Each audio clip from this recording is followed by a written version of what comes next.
para darle la bienvenida ahora al diputado de Morena, Hamlet Almaguer, con quien tenemos muchas cosas que platicar. Obviamente vamos a hablar de esta reforma, regulación del Tribunal Electoral del Poder Judicial de la Federación, pero me gustaría empezar con esta parte, porque precisamente en estas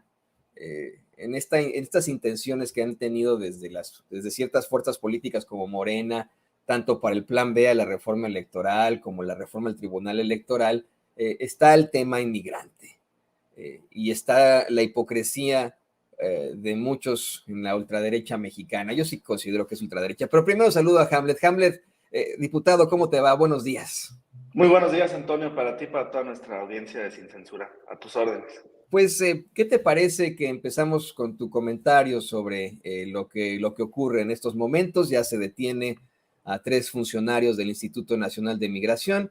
La Fiscalía General de la República consigue que un juez cite a declarar tanto a Francisco Garduño como a otro alto funcionario del Instituto Nacional de Migración ya para una imputación. Está por cumplimentarse la orden de aprehensión para un contraalmirante, ex contraalmirante que era delegado del Instituto Nacional de Migración ahí en Ciudad Juárez, pero en la Cámara en la que tú trabajas, la Cámara de Diputados y en la Cámara de Senadores, están muy enojados los panistas porque dicen que nadie ha renunciado. ¿Qué opinas de esto? Fíjate que es un esquema muy interesante porque conjuga dos principios. Por un lado, la justicia, que siempre se debe de buscar. En este gobierno no se solapa a nadie y por eso las autoridades pues han investigado con velocidad. La información se ha hecho pública. Lo primordial es la verdad. Hay confianza de los gobiernos, de los países de los cuales eran originarios, los inmigrantes que lamentablemente fallecieron. Hay confianza de parte de la ciudadanía y hay una actuación rápida por el presidente de la República con el primer principio de justicia, pero también el segundo de presunción de inocencia. En este momento, en nuestro sistema jurídico y judicial, por el solo hecho de ser acusado por la Fiscalía de un delito, no eres culpable, porque existe el principio de presunción de inocencia.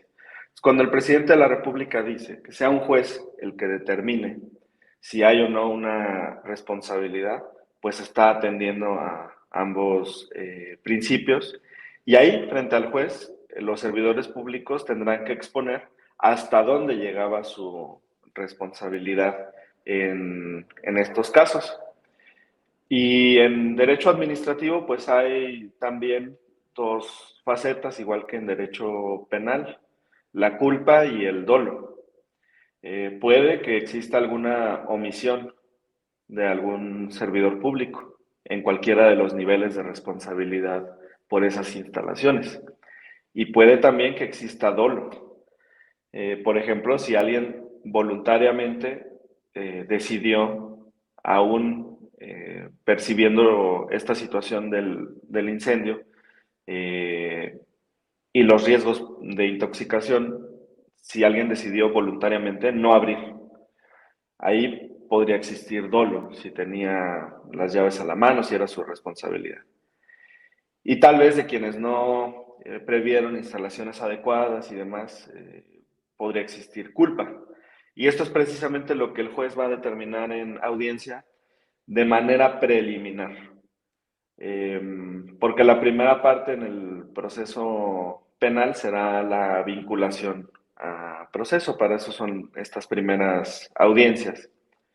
Y aún en esa fase uno puede estar vinculado a proceso y seguir en sus funciones como servidor público, lo que en realidad va a determinar en definitiva esta responsabilidad por culpa o por dolo, va a ser una sentencia definitiva.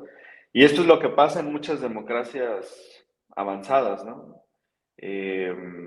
Es lo que, por ejemplo, no sé que no es un parámetro, pero es lo que está pasando en Estados Unidos con el caso de Trump. Hay una primera audiencia con un juez, no está, digamos, encarcelado, pero ya está vinculado a un proceso.